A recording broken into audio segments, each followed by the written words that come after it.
በተባበሩት መንግስታት የምግብና እርሻ ድርጅት ፋኦ በ114 የኢትዮጵያ ወረዳዎች የሚገኙ 9.3 ሚሊዮን ህዝቦች የሚኖሩባቸው አካባቢዎች ድርቅ ሊከሰት ወደሚችልበት አሳሳቢ ደረጃ ደርሰዋል ይላል። በሀገሪቱ አሁን ላይ ባለው የኤልኒኖ የአየር ንብረት ክስተት ምክንያት የክረምት ወቅት ዝናብ ከወትሮው በታች እንደሚሆንና የሙቀት መጠኑ እንደሚጨምር ገልጿል።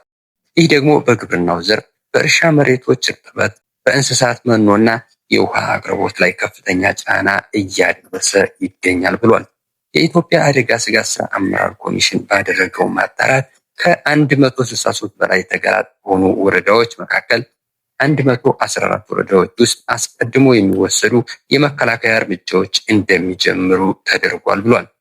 በዚህ አስቸጋሪ ሁኔታ ውስጥ የሚገኙ ዜጎች ቁጥር ወደ 9.3 ሚሊዮን የሚጠጋ ሲሆን ከነዚህም ውስጥ 84 ወረዳዎች በአፋር፣ በአማራ፣ በሰሜን ሶማሌ እና በትግራይ ክልሎች የሚገኙ በከፍተኛ ድርቅ አደጋ ቅድሚያ ተሰጥቷቸው ክትትል የሚደረግባቸው ናቸው ብሏል።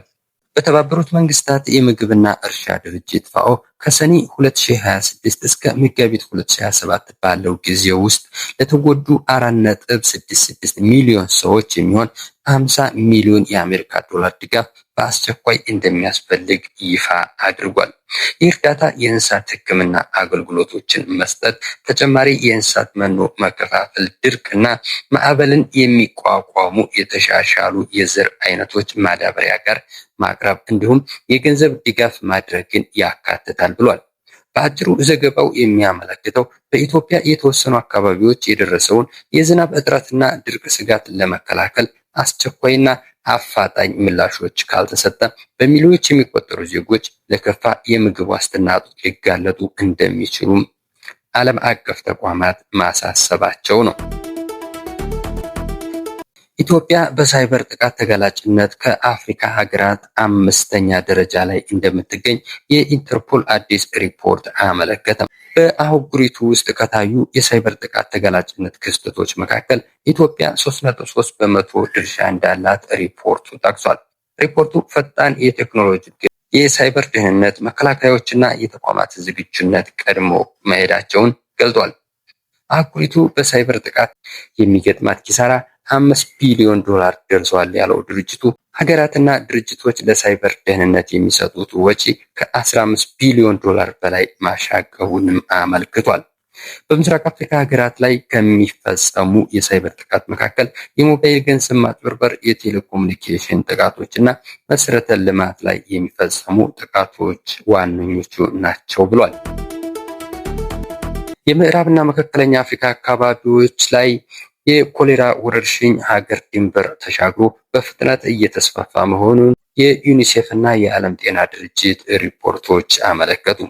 በወረርሽኙ የተጠቁ 6 ሀገራት ሲኖሩ እነሱም ዲሞክራቲክ ሪፐብሊክ ኮንጎ፣ ናይጄሪያ፣ ቻድ፣ ካሜሩን፣ ኮንጎ ሪፐብሊክ እና መካከለኛው አፍሪካ ሪፐብሊክ ናቸው።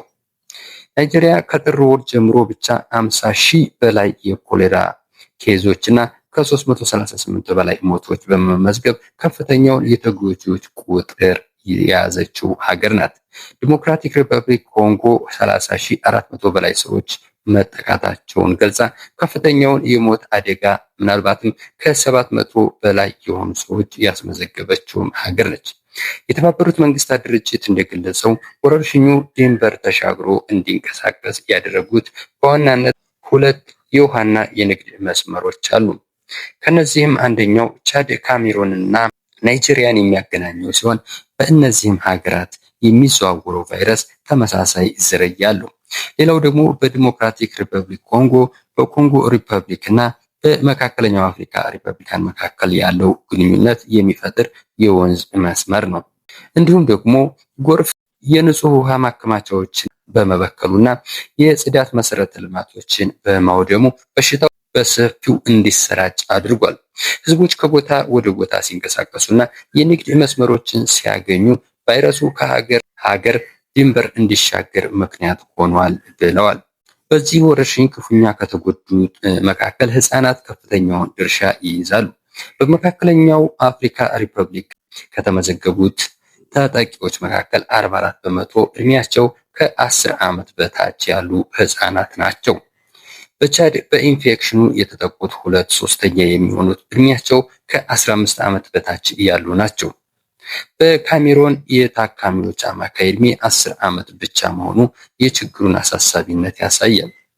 ዩኒሴፍ ከዓለም ጤና ድርጅት እና ከአፍሪካ የበሽታ መቆጣጠሪያ ማዕከል ወይም አፍሪካን ሲዲሲ ጋር በመተባበር ንጹህ ውሃ ተደራሽ ማድረግ፣ የክትባት ዘመቻዎችን መደገፍ እና የሕክምና ቁሳቁሶችን ማከፋፈል ስራዎችን እየሰራ ይገኛል ተብሏል። ወረርሽኙን ለመቆጣጠርና በሚቀጥሉት 6 ወራት ውስጥ ፈጣን ምላሽ ለመስጠት 15 ሚሊዮን የአሜሪካ ዶላር የሚሆን ተጨማሪ አስቸኳይ የገንዘብ ድጋፍ እንደሚያስፈልግ ዩኒሴፍ ጥሪ አቅርቧል። የኢትዮጵያ ኦርቶዶክስ ተዋሕዶ ቤተክርስቲያን ቋሚ ሲኖዶስ የአዲስ አበባ ሀገረ ስብከት ሊቀ ጳጳስ ብፁዕ አቡነ ሕርያቆስን ከሐምሌ 29 ጀምሮ ቋሚ ከሀገረ ስብከቱ ሊቀ ጳጳስነት አገደ። በሀገረ ስብከቱ ተስተውሏል ያለውን ሕገ ቤተክርስቲያንና ስራዎችን በበላይ አካል መመሪያ መሰረት ያለማስኬድ፣ የገንዘብ ብክነትና ከፍተኛ የተባሉ የአሰራር ግድፈቶችን ለማረም ሲባል አቡኑን ማገድ እንዳስፈለገ መግለጡን ቋሚ ሲኖዶሱ ለአቡነ ሕርያቆስ ከጻፈው የእግድ ደብዳቤ ላይ ተገልጿል። ሆኖም ቋሚ ሲኖዶሱ አቡነ ሕርያቆስን ደርበው የሚያስተዳድሯቸውን የሀዲያና ስልጤ ሀገረ ስብከቶች እንደያዙ እንዲቀጥሉ መፍቀዱን ገልጧል። አቡነ ሕርያቆስ በበኩላቸው ተጠሪነታቸው ለምልአተ ጉባኤው መሆኑን በመጥቀስ የቋሚ ሲኖዶሱ ውሳኔ ከሕገ ቤተክርስቲያን ውጪ ነው በማለት እገዳውን ውድቅ አድርገውታል። ጉዳዩ ለሚመለከተው አካል ጥያቄ ቀርቦ በአካል ወይም በጽሁፍ ተገቢው ምላሽ ሳይሰጥበት እገዳ መጣል ህዝበ ክርስቲያኑን ማደናገር ነው ሲሉ አቡነ ሕርያቆስ ለቅዱስ ፓትርያርኩ በጻፉት ደብዳቤ ድርጊቱን ኮንነዋል።